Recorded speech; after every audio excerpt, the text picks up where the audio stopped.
মণিপুর গ্রামে বাস করত সুজন ও তার স্ত্রী সাথী, আর তাদের একটি মেয়ে লতা ও একটি ছেলে যিশু। একদিন সুজন, গিন্নি, ও গিন্নি, আমি গেলাম জঙ্গলের দিকে, দেখি গিয়ে সেটা সন্ধান করতে পারি কিনা। কতই তো খোঁজ করলে, কোনো দিনই তো তার সন্ধান পেলে না। এবার ওটা খোঁজাখুঁজি বন্ধ করো তো, আর কাজকর্মের দিকে মন দাও তো দেখি, তা না হলে যে ছেলেমেয়েগুলো না খেয়ে মারা যাবে। এমন কথা বলো না গো গিন্নি, আমার দাদু বলে গিয়েছে, তুমি দেখে নিও, আমি একদিন ঠিক খুঁজে বের করব। বাবা, এটা মিথ্যা কথা, বানোয়াট কথা। কখনো কি সোনার শহর হয় নাকি? তুমি একটা শিকেলে মিথ্যে ভুয়া জিনিস নিয়ে পড়ে আছো, এটা হয় নাকি কখনো? বাবা, এবার অন্তত বাদ দাও তো ওটা। শুধু শুধু মিথ্যের পেছনে কেন পড়ে আসো বলো তো? তার চেয়ে বরং ভালো হয় তুমি যদি একটা কাজ খুঁজে কাজ করো। একে আর বলে তো বোঝাতে পারলাম না, বাপ দাদার আমলের কথা এখনো মেনে চলছে। এদিকে বাড়িতে তেমন কোনো খাবারেরও ব্যবস্থা নেই, দেখে শুনে কাজ কাম করবে তাও না। গিন্নি, আমি জঙ্গলে গেলাম গো, তুমি দেখো, আজকে ঠিক আমি সোনার শহর খুঁজে বের করব। হ্যাঁ, যাও দেখি কি উদ্ধার করে নিয়ে আসতে পারো। সারাদিন কাজ কাম না করে সোনার শহরের খোঁজে বের হবে আর ফিরে আসবে খালি হাতে। কোনো দিনও কি কেউ দেখেছে যে সোনার শহর হয়? বাবা, সোনার শহর হয় না, এটা একটা মিথ্যা গুজব। তুমি ওসব বাদ দিয়ে একটু সংসারের দিকে মন দাও। দেখো, আমাদের সংসারে সব সময় অভাব লেগেই থাকে। তোরা একটু ধৈর্য ধর, আজকে যদি কোনো কিছু সমাধান করতে না পারি তাহলে আর কোনো দিন যাব না। সুজন জঙ্গলে হাঁটতে হাঁটতে হঠাৎ করেই একটা গর্তের ভেতর পড়ে যায়, আর চক্রাকারে ঘুরতে ঘুরতে মাটির নিচে একটা শহরে এসে পড়ে। সে চারদিক তাকিয়ে বলে, এটা আমি কি দেখছি? আমি তো সোনার শহরে পৌঁছে গেছি। এবার আমাদের সংসারে আর কোনো কষ্ট থাকবে না। অবশেষে আমি সোনার শহরের খোঁজ পেয়ে গেছি। হঠাৎ সে একটা রাক্ষস দেখলো। কে রে ওখানে? এই রাক্ষসের শহরে কেমন মানুষের গন্ধ বের হচ্ছে। যাক, আজকে মনে হচ্ছে আমার রাতের শিকারটা খুব ভালো হবে। দয়া করে আমাকে মেরো না, আমাকে ছেড়ে দাও, আমি এক্ষুনি চলে যাচ্ছি। দয়া করে আমাকে ছেড়ে দাও, আমি আর কোনোদিন সোনার শহরে লোভ করব না। কি বলিস কি তুই? তোকে আমি যেতে দেব এত সহজে? না, কখনো না।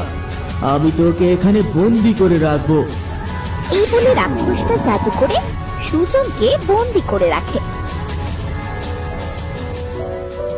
ছেলে মেয়েরা আমাকে কতবার বারণ করেছে এখানে না আসার জন্য। যদি ওদের সবার কথা শুনতাম তাহলে আজ আর আমাকে এমন বিপদে পড়তে হতো না।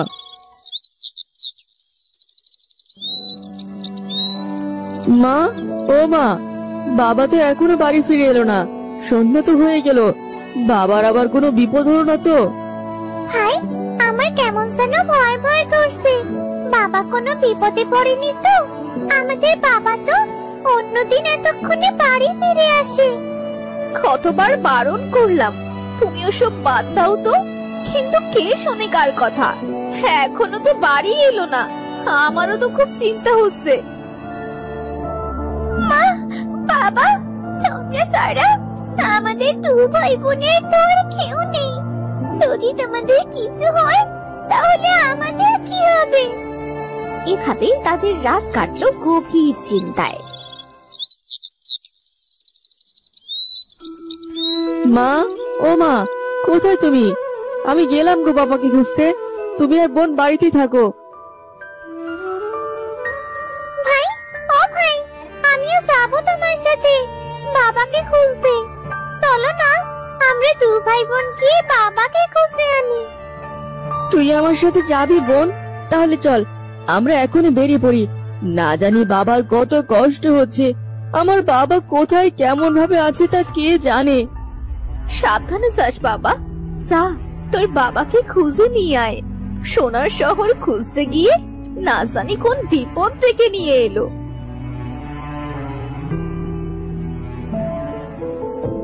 ভাই, আর কোথায় খুঁজবো বাবাকে?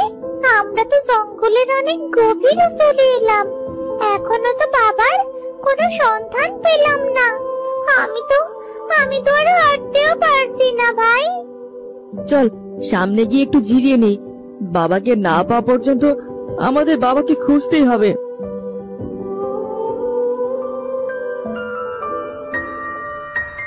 কে তোরা? আমাকে একটু পানি দিবি? আমার যে খুব পানি পিপাসা পেয়েছে, গলাটা একেবারে শুকিয়ে যেন কাঠ হয়ে গেছে। ভাইয়া, সাধু বাবাকে একটু পানি দে। হ্যাঁ, পানি তো আছেই, এখনই দিচ্ছি। এই নাও, পানি খাও। আমাকে তোমরা বাঁচালে বাবা।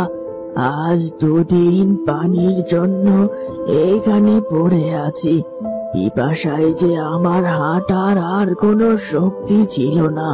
তা তোমরা এই গভীর জঙ্গলে কি করছো? আমরা আমাদের বাবাকে খুঁজতে এসেছি। আমাদের বাবা প্রতিদিন সোনার শহর খুঁজতে এইদিকে আসতো। আপনি কি আমাদের বাবাকে দেখেছেন সাধু বাবা? এদিক দিয়ে যে লোকটা প্রতিদিন আসতো, সে তোমাদের বাবা? আমি তাকে প্রায় আসতে দেখতাম, আজ তো তাকে দেখলাম না। সাধু বাবা, আপনি কি বলতে পারবেন সোনার শহর বলে কিছু আছে কিনা? আর থাকলেও সেটা কোথায়? আমার কেমন জানি মনে হচ্ছে আমাদের বাবা সেখানে আটকা পড়ে আছে, আর আমাদেরকে তাকে বাঁচাতে হবে। হ্যাঁ, সোনার শহর আছে তো, আর সেটার পথের সন্ধানও আমি জানি, কিন্তু সেটা তো অনেক ভয়ঙ্কর জায়গা।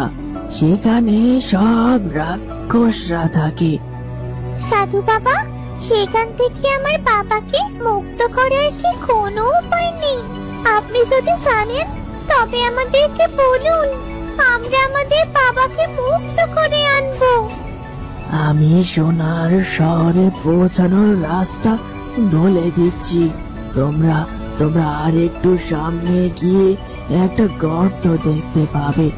গর্তটার মুখ বন্ধ করা আছে। তোমরা সেখানে গিয়ে গর্তের মুখ আলগা করে দেখতে পাবে একটা সুড়ঙ্গ পথ। সেই পথ ধরে সামনের দিকে গেলে সোনার শহর দেখতে পাবে। তাহলে আমরা এবার আসি সাধু বাবা, আমাদের জন্য দোয়া করবেন। দাঁড়াও, এটা নাও। এটা দিয়ে রাক্ষসের প্রাণ ভমরাকে মেরে ফেলবে, তাহলে তোমার বাবাকে মুক্ত করতে পারবে। রাক্ষসের প্রাণ ভ্রমরা কোথায় আছে, আর আমরা সেটাকে মারবো কিভাবে? সোনার শহরে একটা পুকুর আছে, আর সেই পুকুরে একটা নীল রঙের অদ্ভুত মাছ দেখতে পাবে। সেই অদ্ভুত মাছের ভেতরে লুকিয়ে রেখেছে রাক্ষসদের প্রাণ ভোমরা। এটাকে মারতে পারলে সোনার শহর একটি সাধারণ শহরে পরিণত হবে।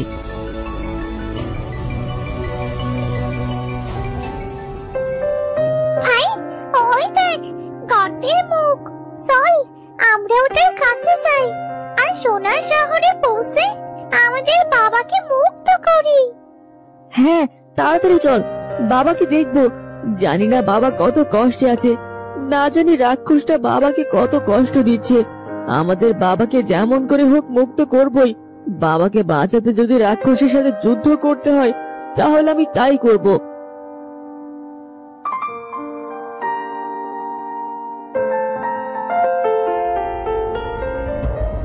ভাই, আমরা তো সোনার শহরে পৌঁছে গেছি।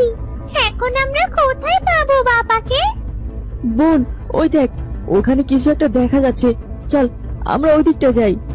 তারা যেতে যেতে একটি ঘর দেখতে পেল, আর সেখানে যিশু আর লতা তাদের বাবাকে একটা খাঁচার মধ্যে বন্দি অবস্থায় দেখতে পেল। ভাই, ও ভাই দেখ, আমাদের বাবা বাবা খাঁচার মধ্যে বন্দী হয়ে আছে।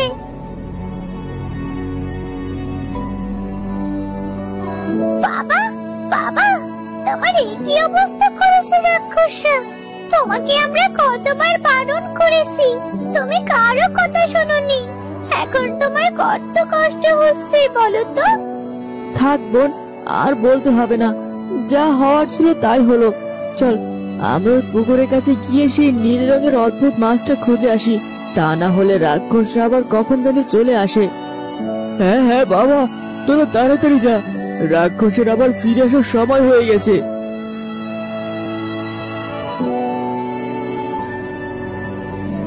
ভাই দেখ, সব মাছগুলোর মধ্যে ওই মাছটা নীল আর কেমন যেন অদ্ভুত দেখতে। ওই মাছটাই হবে রাক্ষসের প্রাণ ভ্রমরা। এই কে রে তোরা, আর ওখানে কি করছিস? নিশ্চয়ই আমাকে মারার কথা মনে করেছিস, কিন্তু শেষ সুযোগ আমি তোদেরকে দেব না। এই দেখ রাক্ষস, তোদের প্রাণ ভ্রমরা এখন আমার হাতে, তোদের মরতে হবে, তোদের মেরে আমার বাবাকে মুক্ত করব। না, তুই এমনটা করতে পারিস না। তুই যদি এই মাছটা মেরে ফেলিস তাহলে পুরো রাক্ষস রাজ্যটা ধ্বংস হয়ে যাবে। আমি তো সেটাই চাই। এই বলে তার হাতের তরবারি দিয়ে মাছটাকে মেরে ফেলল। তারা তাদের বাবার কাছে গিয়ে বাবাকে মুক্ত করলো। বাবা, তোরা আমাকে ক্ষমা করে দে, আমারই ভুল হয়েছিল বেশি লোভ করার। বাবা, ও বাবা, চলো আমরা বাড়ি ফিরে যাই। মাঝে আমাদের জন্য খুব চিন্তা করছে।